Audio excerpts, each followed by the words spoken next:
into the deep end. During the legislative session, the political action group Let's Go Washington brought 6 citizen initiatives to lawmakers. 3 passed and 3 others will appear on the November ballot. New data released from Let's Go Washington show a majority of voters support the 3 remaining initiatives, which include repealing the capital gains tax, removing the gas tax, and an option for Washingtonians to opt out of the state-run long-term care program. So joining us now from the ARC Lounge this morning is Hallie Balch, the press secretary for Let's Go Washington. Hallie, let's break down the data, starting with the gas tax. Supporters of the tax say the extra money goes toward the governor's-supported Washington Climate Commitment Act, but it's also part of the reason for our state's higher gas prices. What do the numbers show, and how will the removal of this tax impact Washingtonians? Yeah, well, that's a great thing to bring up. Thank you so much for having me here to talk about it today. Repealing 2117 has a large swath of support from Washingtonians across the state. We're seeing about 50% of the people polled saying that they are in favor of, in fact, repealing that hidden gas tax. And on top of that amount, about 28% of people are likely to vote in favor of repealing that gas tax. And like you said, it is adding a lot of money on top of already expensive gas prices, but it's also adding up to 40% more on people's energy bills. And yeah, that 50 cents extra on every gallon of gas that you buy is also inflating grocery costs and just general cost of living expenses. So repealing that gas tax will offer a lot of relief for people in the immediate future. So that's yes on 2117 to repeal that gas tax. Yeah, that is on a lot of people's mind, really every day. Let's move on to repealing the capital gains tax. If that passed, what would this initiative do? And based on your data, do voters support it so far? Yeah, so far, repealing the capital gains tax is one of the more supportable initiatives that we have left among the remaining 3. This is a hidden income tax. So this is going directly to small businesses and entrepreneurs here in Washington state. And we've already seen a lot of small businesses close and leave the state within the last few years. And the capital gains income tax is not helping small businesses' odds whatsoever in terms of prospering and remaining in Washington state.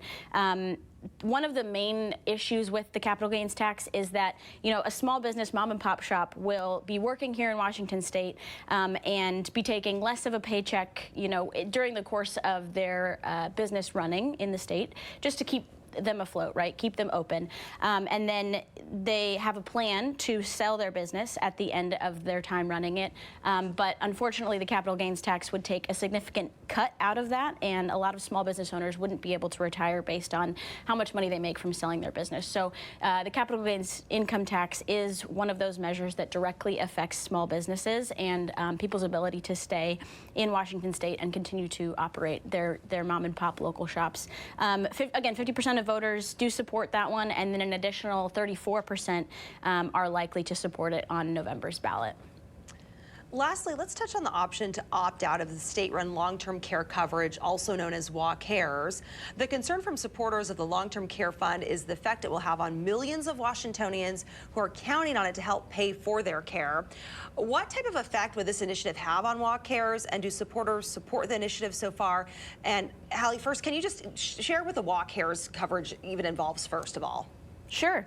So 2124 is an initiative to allow Washington employees to be able to opt out of the state-run long-term care program. So essentially there is Washington Cares is a long-term care program, as I said, that's run by Washington State, and it's essentially a benefit that you can receive up to $36,000. Now, it sounds great, but this measure has, it was kind of thrown onto the voters in a quick and unsuspecting way for a lot of people. And people were given a very short window in which to get their own long-term care as long as it was approved by the state. Now, if you were outside of that window, or if you started working in Washington state after that window had already closed, you're not eligible to find your own long-term care insurance program. And that's affecting small businesses, that's affecting workers who can't afford this long-term care program. The thing that's difficult for people with the long-term care program is that if you pay in for, let's say, 4 years, and then you take a few years off to raise a family, you go to another state to work, and you come back to Washington State, you have to essentially start over in order to be able to gain those benefits that you've been paying into. So there's no cap on the amount that you can pay into it, but there is a cap on the amount of benefits you can receive. So people will only receive $36,000, which again sounds like a great amount of money, but when you get into that stage of life, when you need that long-term care, that covers about 4 to 8 months of long-term care benefits and programs. So 2124 is simply offering workers the option. You can opt in, and you can certainly continue paying that amount and then receive those benefits, or you can decide to opt out and you can find a long-term care insurance program that works better for you and your family and is more affordable for you in the long run. That initiative has seen the most support. 2 in every 3 voters are supportive of providing that option to workers here in Washington State. We'll be sure to keep track of all of those initiatives. And we also mentioned 3 initiatives were already passed: no state income tax, reasonable police pursuits, and also parental notification, expanding parental rights for their minors. What comes next when it comes for those past initiatives, Hallie? Yeah, so those were all passed during the legislative session. So they become law this June, and we're excited to continue to kind of educate voters about the remaining 3 initiatives. And we are rolling out a town hall series that will probably be in a city near you soon. We're going all across the state talking to people about why it's so important that we pass these people's initiatives. And yeah, we're just looking forward to more success for the people this November. Hallie, you've been so busy. Anything else you and the team are working on right now? Yeah, everything. We're doing it all right now. We are getting ready to roll out a comprehensive campaign, like I said, across the state. We do have those town halls coming up. We've got a ton of ways for people to get involved.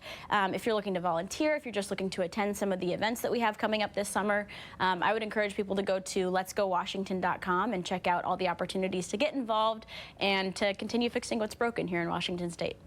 Okay. Thank you so much, Hallie, for joining us. Thank you. Great to stay educated.